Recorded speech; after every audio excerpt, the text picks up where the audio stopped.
Between strategy and execution, which one the leaders struggle most with? The leaders are unanimous in their response. It is execution. Between strategy and execution, which one the leaders study the most? Response is again unanimous. It is a strategy. It's a bit surprising. The area in which the leaders struggle the most is also the area they have got least education. Once it is decided what is to be done, the biggest challenge is getting people to execute it at a desired level of excellence. Why is execution so difficult? If the strategy is known and the leader leads it, is it not natural that all team members engage fully to ensure that the execution is done? In reality, the answer is no. Most of us have got this experience in our personal life. So why it is so difficult? A lot of research has been done on this subject, and it has been found that in addition to several other reasons like lack of clarity in the goal, lack of communication, lack of accountability, one underlying factor is that execution at a level of excellence requires change of behavior of people, which is not very easy. Strategy formulation is easier than ensuring that people change their behavior. Another challenge for execution is existence of huge volume of day-to-day work. Day-to-day work are essentially urgent category of work which are required to be attended. And these are required to be done because day-to-day operations depends on carrying out a day-to-day work. So the leaders cannot avoid this. At the same time, the work that are not of day-to-day in nature but has a long-term implication, if not done, it causes a lot of damage to the future of the organization. Both the urgent work and important work demand time, focus, and energy from the leaders. When there is a clash between urgent and important, invariably the urgent emerges victorious.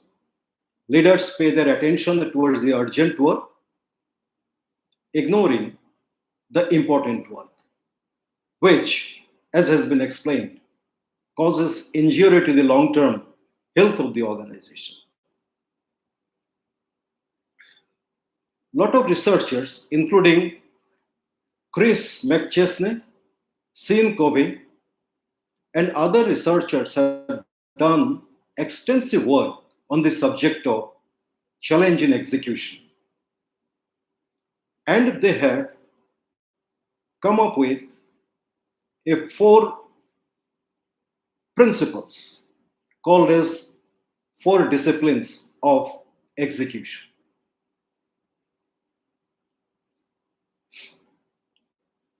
And that is not to replace the day-to-day work or urgent work, but to do this execution for important executions parallel to the day-to-day work. And these principles are called the 4 disciplines of execution. What are these? The principle number 1 calls for focusing on the most important goal at a time. Maximum 2 most important goals. Focus is not to be on more than 2 goals at any point of time. Once these are over, the subsequent goals can be taken up. Why it is so? Because if focus is divided among multiple goals, the intensity of focus gets diluted and achievement is compromised. Second principle is called the discipline 2. It says that to act on the lead measures. There are 2 measures in any activity that one does. One is lead measure, other is the lag measures. The difference between these 2 is that through the lead measures, one can reach the lag measures. What are the lag measures? Revenue, profit, customer satisfaction, market share, employee satisfactions. These are the lag measures. Once it has been achieved, nothing can be done with it. It goes into the past. It becomes history. But all of us focus on the lag measures. We work for lag measures. Company has to grow. It has to acquire this kind of market share.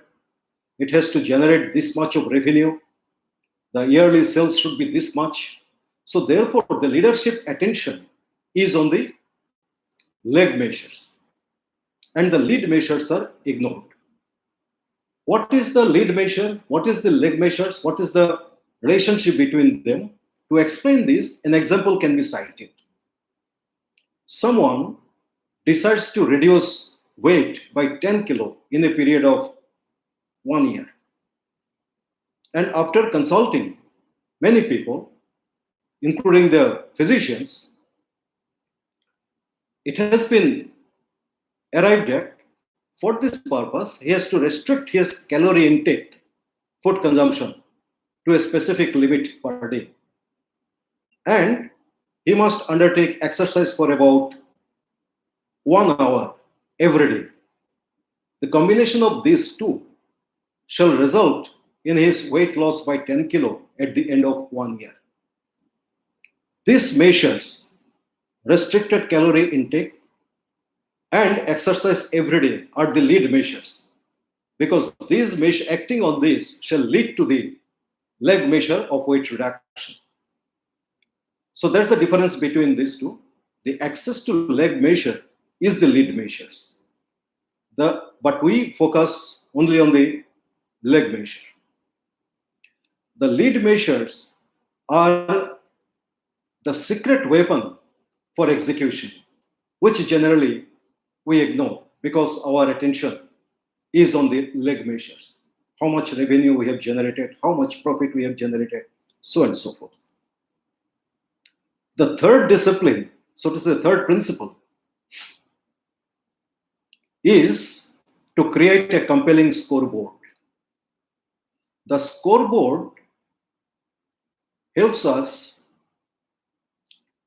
to see where do we stand with regard to achievement of our goals.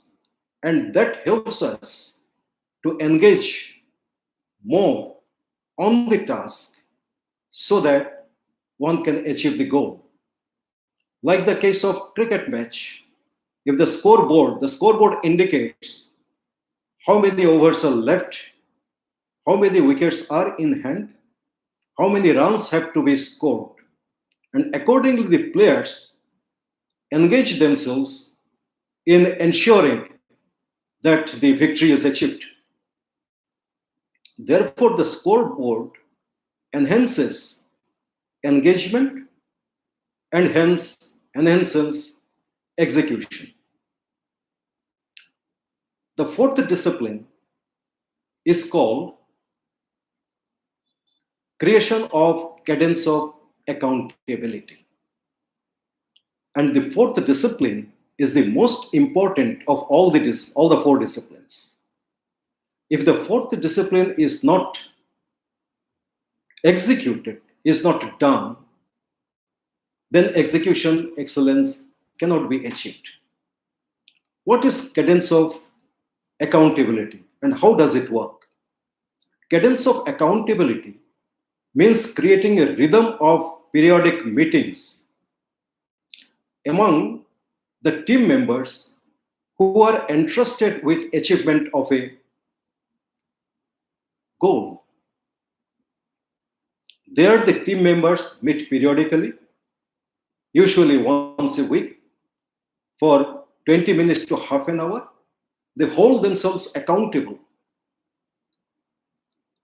They discuss among themselves who was supposed to do what, how much he has done, and what is he going to do in the next week, and what kind of resources he needs from the others, what kind of help he needs from the others.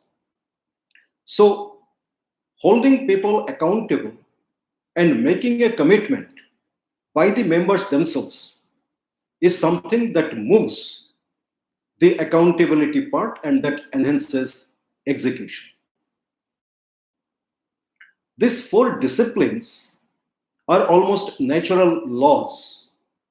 It has been applied across organization, across continents, and it does not depend on any specific organization or any specific practices in the organizations. These are universally applicable and therefore assumed the dimension of natural law.